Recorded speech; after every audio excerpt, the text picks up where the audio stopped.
ನಮಸ್ತೆ ಸ್ನೇಹಿತರೆ, ಮಾಯಾ ರೆಸಿಪಿಗಳಿಗೆ ಸ್ವಾಗತ. ಸಾಮಾನ್ಯವಾಗಿ ನಾವು ಗೋರಿಕಾಯಿ ಅಥವಾ ಜವಳಿಕಾಯಿ ಪಲ್ಯನ ಮನೆಯಲ್ಲಿ ಮಾಡ್ತಾನೆ ಇರ್ತೀವಿ. ಈ ರೀತಿಯಾಗಿ ಒಮ್ಮೆ ಟ್ರೈ ಮಾಡಿ ನೋಡಿ, ತುಂಬ ರುಚಿಯಾಗಿರುತ್ತೆ. ಒಂದು ಹೊಸ ರೀತಿಯಾಗಿರುವಂಥ ಒಂದು ಪಲ್ಯ ರೆಸಿಪಿ ಅಂತಲೇ ಹೇಳ್ಬೋದು. ತುಂಬ ರುಚಿಯಾಗಿರುವಂಥ ರೊಟ್ಟಿ, ಚಪಾತಿ, ಅನ್ನಕ್ಕೂ ಕೂಡ ಸೂಪರ್ ಕಾಂಬಿನೇಷನ್ ಈ ಒಂದು ಗೋರಿಕಾಯಿ ಅಥವಾ ಜವಳಿಕಾಯಿ ಪಲ್ಯ. ಒಮ್ಮೆ ಟ್ರೈ ಮಾಡಿ ನೋಡಿ. ಯಾವ ರೀತಿ ತಯಾರಿ ಮಾಡ್ಕೊಳ್ಳೋದು ಅಂತೇಳಿ ನೋಡ್ಕೊಳ್ಳೋಣ.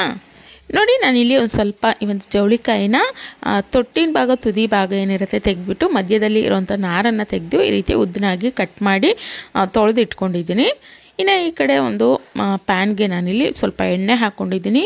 ಒಂದು ಸ್ವಲ್ಪ ಜೀರಿಗೆನ ಹಾಕ್ಬಿಟ್ಟು ನಾವೇನು ತೊಳೆದಿಟ್ಕೊಂಡಿರೋವಂಥ ಜವಳಿಕಾಯಿ ಇತ್ತಲ್ಲ ಅದನ್ನು ನೋಡಿ ಈ ರೀತಿ ಹಾಕ್ಕೊಂಡು ಒಂದು 7-8 ನಿಮಿಷಗಳವರೆಗೆ ಫ್ಲೇಮನ್ನು ಮೀಡಿಯಮಲ್ಲಿ ಇಟ್ಕೊಂಡು ಚೆನ್ನಾಗಿ ಬಾಡಿಸ್ಕೊಳ್ಬೇಕು. ಅಂದರೆ ಎಣ್ಣೆಯಲ್ಲಿ ಬಾಡಿಸ್ಕೊಳ್ಳೋದ್ರಿಂದ ಪಲ್ಯ ತುಂಬ ರುಚಿಯಾಗಿರುತ್ತೆ. ಅದು ತುಂಬ ಕಲರ್ ಚೇಂಜ್ ಆಗಬೇಕು ಅಥವಾ ತುಂಬ ಫ್ರೈ ಆಗುವಂಥ ಅವಶ್ಯಕತೆ ಇಲ್ಲ. ಸ್ವಲ್ಪ ಎಣ್ಣೆಯಲ್ಲಿ ಬಾಡಬೇಕು. ನೋಡಿ, ಈ ರೀತಿಯಾಗಿ ಆದಮೇಲೆ ನಾನು ಇದು ಬೇಯಲಿಕ್ಕೆ ಎಷ್ಟು ನೀರು ಬೇಕಾಗುತ್ತೋ ಅಷ್ಟು ನೀರು ಹಾಕಿಬಿಟ್ಟು ಲಿಡ್ಡನ್ನು ಕ್ಲೋಸ್ ಮಾಡಿ ಇದನ್ನು ಬೇಯಲಿಕ್ಕೆ ಇಟ್ಕೊಳ್ತಾ ಇದ್ದೀನಿ. ಇನ್ನು ಈ ಕಡೆ ಪಲ್ಯ ಮಾಡ್ಕೊಳ್ಳೋದಕ್ಕೆ ರೆಡಿ ಮಾಡ್ಕೊಳ್ಳೋಣ. ಅದಕ್ಕಾಗಿ ನಾನಿಲ್ಲಿ ಒಂದು ಪ್ಯಾನ್ಗೆ ಒಂದು ಸ್ವಲ್ಪ ಎಣ್ಣೆ ಹಾಕ್ಕೊಂಡು ಒಂದು ಚಿಕ್ಕನಾಗಿರುವಂಥ ಈರುಳ್ಳಿನ ಈ ರೀತಿ ಉದ್ದನ ಕಟ್ ಮಾಡಿ ಹಾಕ್ಕೊಳ್ತಾ ಇದ್ದೀನಿ. ಅದನ್ನು ಫ್ರೈ ಮಾಡ್ಕೊಳ್ಬೇಕು. ಕಂಪ್ಲೀಟಾಗಿ ಕಲರ್ ಚೇಂಜ್ ಆಗೋವರೆಗೂ ನಾವು ಇದನ್ನು ಹುರ್ಕೊಳ್ಬೇಕಾಗತ್ತೆ. ಒಂದು 2 ಟೀ ಸ್ಪೂನ್ ಆಗೋಷ್ಟು ಶೇಂಗಾ, ಸ್ವಲ್ಪ ಒಣ ಕೊಬ್ಬರಿ, ಒಂದು ಬೆಳ್ಳುಳ್ಳಿನ ಈ ರೀತಿ ಎಸಳುಗಳನ್ನು ತೆಗೆದಿಟ್ಕೊಂಡಿದ್ದೀನಿ. ಆನಂತರ ಒಂದು ಚಿಕ್ಕ ತುಂಡಾಗೋಷ್ಟು ಶುಂಠಿ, ಇದಷ್ಟನ್ನು ಹಾಕ್ಕೊಂಡು ಇದ್ರ ಜೊತೆಗೇ ಹುರ್ಕೊಳ್ಬೇಕು. ನಾನು ಮೊದಲೇ ಹೇಳಿದಾಗೆ ಕಂಪ್ಲೀಟಾಗಿ ಇದರ ಕಲರ್ ಚೇಂಜ್ ಆಗೋವರೆಗೂ ಸ್ವಲ್ಪ ಕಲರು ಗೋಲ್ಡನ್ ಬ್ರೌನಿಗೆ ಬರುತ್ತೆ, ಅಲ್ಲಿ ತನಕ ಹುರ್ಕೊಳ್ಬೇಕು. ಅಷ್ಟರಲ್ಲಿ ನಾವು ಹಾಕಿರೋವಂಥ ಶೇಂಗಾ ಮತ್ತು ಉಳಿದಿರೋವಂಥ ಶುಂಠಿ ಆಗಿರ್ಬೋದು, ಬೆಳ್ಳುಳ್ಳಿ ಎಲ್ಲನೂ ಕೂಡ ಫ್ರೈ ಆಗುತ್ತೆ. ನೋಡಿ, ಈ ರೀತಿ ಚೆನ್ನಾಗಿ ಇದನ್ನು ಹುರಿದಾದ್ಮೇಲೆ ಇದನ್ನು ಒಂದು ಮಿಕ್ಸಿ ಜಾರಿಗೆ ಹಾಕ್ಕೊಳ್ಬೇಕು. ಇದು ಕಂಪ್ಲೀಟಾಗಿ ತಣ್ಣಗಾದ್ಮೇಲೆ ರುಬ್ಕೊಳ್ಬೇಕಾಗತ್ತೆ. ರುಬ್ಕೊಳ್ಳೋದಕ್ಕೆ ನಾನಿಲ್ಲಿ 1 ಟೊಮೊಟೊ ಕೂಡ ಸೇರಿಸ್ಕೊಳ್ತಾ ಇದ್ದೀನಿ. ಸ್ವಲ್ಪ ಕೊತ್ತಂಬರಿ ಸೊಪ್ಪು, ಇದಷ್ಟನ್ನು ನೀರೇನು ಹಾಕಬಾರ್ದು. ಇದನ್ನು ಹಾಗೇನೆ ನೋಡಿ ತುಂಬ ಪೇಸ್ಟು ನೈಸಾಗಿ ರುಬ್ಕೊಳ್ಬೇಡಿ. ಈ ರೀತಿ ತರಿಯಾಗಿ ರುಬ್ಬಿ ಎತ್ತಿಟ್ಕೊಳ್ತಾ ಇದ್ದೀನಿ. ಇನ್ನು ಅದೇ ಒಂದು ಬಾಣಲೆಗೆ ಇನ್ನು ಸ್ವಲ್ಪ ಎಣ್ಣೆ ಕೂಡ ಸೇರಿಸ್ಕೊಳ್ತಾ ಇದ್ದೀನಿ.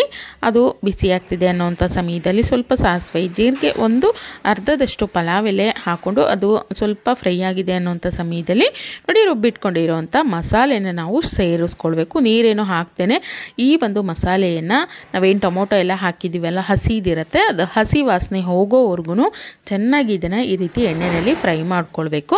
ಇದರಲ್ಲೇ ನಾನು ಒಂದು 2 ಹಸಿ ಮೆಣಸನ್ನು ನೋಡಿ ಹಾಕ್ಕೊಳ್ತಾ ಇದ್ದೀನಿ. ನೀವು ಬೇಕಿತ್ತು ಅಂದರೆ ಕಟ್ ಮಾಡಿ ಕೂಡ ಹಾಕ್ಕೊಳ್ಬೋದು ಅಥವಾ ಸ್ಕಿಪ್ ಕೂಡ ಮಾಡ್ಕೊಳ್ಬೋದು. ಹಾಕ್ಕೊಂಡ್ರೆ ರುಚಿ ತುಂಬ ಚೆನ್ನಾಗಿರುತ್ತೆ. ನೋಡಿ, ಒಂದು 2 ನಿಮಿಷ ಮುಚ್ಚಳ ಮುಚ್ಚಿ ಎಣ್ಣೆ ಮೇಲ್ ಬರೋವರೆಗೂ ಬೇಯಿಸ್ಕೊಂಡ್ರೆ ಇದು ಕೂಡ ಕಂಪ್ಲೀಟಾಗಿ ಆಗುತ್ತೆ. ಈ ಸಮಯದಲ್ಲಿ ಡ್ರೈ ಮಸಾಲೆಗಳನ್ನು ಸೇರಿಸ್ಕೊಳ್ಳೋಣ. 1.5 ಟೀ ಸ್ಪೂನ್ ಆಗುವಷ್ಟು ಅಚ್ಕಾರದ ಪುಡಿ, 1 ಟೀ ಸ್ಪೂನ್ ಆಗುವಷ್ಟು ಧನಿಯಾ ಪುಡಿ, ಅರ್ಧ ಟೀ ಸ್ಪೂನ್ ಆಗುವಷ್ಟು ಗರಂ ಮಸಾಲ, ಸ್ವಲ್ಪ ಅರಿಶಿನ, ಇದೇ ಸಮಯದಲ್ಲಿ ಸ್ವಲ್ಪ ಕರಿಬೇವಿನ ಎಲೆಗಳನ್ನು ಕೂಡ ಸೇರಿಸ್ಕೊಳ್ತಾ ಇದ್ದೀನಿ. ನೋಡಿ, ಇದಷ್ಟನ್ನು ಎಣ್ಣೆಯಲ್ಲಿ ಮತ್ತೊಮ್ಮೆ ನಾವು ಬಾಡಿಸ್ಕೊಳ್ಬೇಕು.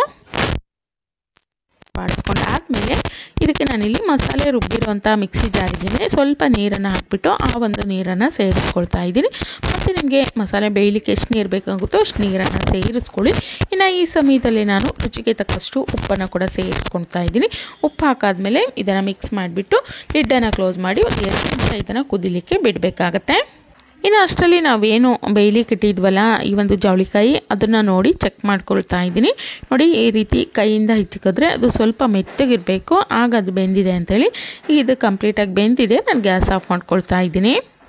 ಇನ್ನು ನೋಡಿ, ಈ ಕಡೆ ಮಸಾಲೆನ ಬೇಯಲಿಕ್ಕೆ ಇಟ್ಟಿದ್ವಲ್ಲ ಅದು ಕೂಡ ಚೆನ್ನಾಗಿ ಬೆಂದಿದೆ, ಅಂದರೆ ಎಣ್ಣೆ ಎಲ್ಲ ಮೇಲ್ ಬಂದಿದೆ, ಅಂದರೆ ಮಸಾಲೆ ಕೂಡ ಚೆನ್ನಾಗಿ ಇದು ಫ್ರೈ ಆಗಿದೆ ಅಂಥೇಳಿ.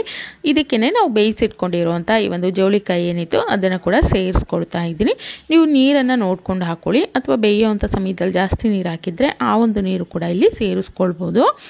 ಇದೆಲ್ಲನೂ ಮಿಕ್ಸ್ ಮಾಡಿಕೊಂಡು ಮತ್ತೆ ಲಿಡ್ಡನ್ನು ಕ್ಲೋಸ್ ಮಾಡಿಬಿಟ್ಟು ನಾನಿಲ್ಲಿ ಇದನ್ನು ಬೇಯಲಿಕ್ಕೆ ಬಿಡ್ತಾ ಇದ್ದೀನಿ. ಒಂದು 5 ನಿಮಿಷಗಳ ಕಾಲ ಇದನ್ನು ಫ್ಲೇಮನ್ನು ಲೋ ಟು ಮೀಡಿಯಮ್ ಫ್ಲೇಮಲ್ಲಿ ಇಟ್ಕೊಂಡು ಬೇಯಿಸ್ಕೊಳ್ಬೇಕು. ನೋಡಿ, ಮಸಾಲೆ ಎಲ್ಲ ತುಂಬ ಚೆನ್ನಾಗಿ ಇದಕ್ಕೆ ಹಿಡ್ಕೊಂಡಿದೆ. ಈ ಸಮಯದಲ್ಲಿ ನಾನು ಇದು ಕಟ್ ಮಾಡಿರೋವಂಥ ಕೊತ್ತಂಬರಿ ಸೊಪ್ಪನ್ನು ಕೂಡ ಇದರಲ್ಲೇ ಸೇರಿಸ್ಕೊಳ್ತಾ ಇದ್ದೀನಿ. ಚೆನ್ನಾಗಿ ಮಿಕ್ಸ್ ಮಾಡಿಕೊಂಡ್ರೆ ತುಂಬ ಸೂಪರಾಗಿರುವಂಥ ಒಂದು ಜವಳಿಕಾಯಿ ಅಥವಾ ಗೋರಿಕಾಯಿ ಪಲ್ಯ ಅನ್ನುವಂಥದ್ದು ರೆಡಿ ಆಗುತ್ತೆ. ರೊಟ್ಟಿ, ಚಪಾತಿ ಅಥವಾ ಬಿಸಿ ಬಿಸಿ ಅನ್ನೋ ಜೊತೆಗೂ ಕೂಡ ತುಂಬ ರುಚಿಯಾಗಿರುತ್ತೆ. ಅಥವಾ ನೆಂಚ್ಕೊಳ್ಳೋದಕ್ಕೂ ಕೂಡ ಮಾಡ್ಕೊಳ್ಬೋದು, ಅಥವಾ ಬಿಸಿ ಅನ್ನಕ್ಕೆ ಹಾಗೆ ಕಲಿಸ್ಕೊಳ್ತೀವಿ ಅಂದರೆ ಅದಕ್ಕೂ ಕೂಡ ತುಂಬ ರುಚಿಯಾಗಿರುತ್ತೆ.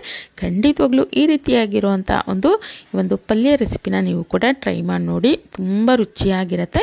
ಮಾಡ್ಕೊಳ್ಳೋಂಥ ವಿಧಾನ ಕೂಡ ತುಂಬ ಸುಲಭವಾಗಿದೆ ಅಂತಲೇ ಹೇಳ್ಬೋದು. ನಾವು ಪದೇ ಪದೇ ಒಂದೇ ರೀತಿಯಾಗಿರುವಂಥ ಜೋಳಿಕಾಯಿ ಪಲ್ಯನ ಮನೆಯಲ್ಲಿ ಮಾಡ್ತಾನೆ ಇರ್ತೀವಿ. ಇದು ತುಂಬ ಡಿಫ್ರೆಂಟ್ ಆಗಿದೆ, ಜೊತೆಗೆ ತುಂಬ ರುಚಿಯಾಗಿ ಕೂಡ ಇರುತ್ತೆ. ಖಂಡಿತ ಒಮ್ಮೆ ಟ್ರೈ ಮಾಡಿ ನೋಡಿ. ಯಾವ ರೀತಿಯಾಗಿ ಬಂತು ಅಂತೇಳಿ ಕಮೆಂಟ್ ಮಾಡಿ ತಿಳಿಸಿ. ವಿಡಿಯೋ ಇಷ್ಟ ಆಗಿತ್ತು ಅಂದರೆ ಲೈಕ್ ಮಾಡಿ, ಶೇರ್ ಮಾಡಿ. ಹಾಗೆ ಮತ್ತಷ್ಟು ಹೊಸ ರೆಸಿಪಿ ವಿಡಿಯೋಗಳಿಗಾಗಿ ಯಾರೆಲ್ಲ ಸಬ್ಸ್ಕ್ರೈಬ್ ಆಗದೇ ವಿಡಿಯೋನ ನೋಡ್ತಾ ಇದ್ರೋ ತಪ್ಪದೇನೆ ಸಬ್ಸ್ಕ್ರೈಬ್ ಮಾಡ್ಕೊಂಡು ನೋಡಿ ಆಯಿತಾ. Thank you.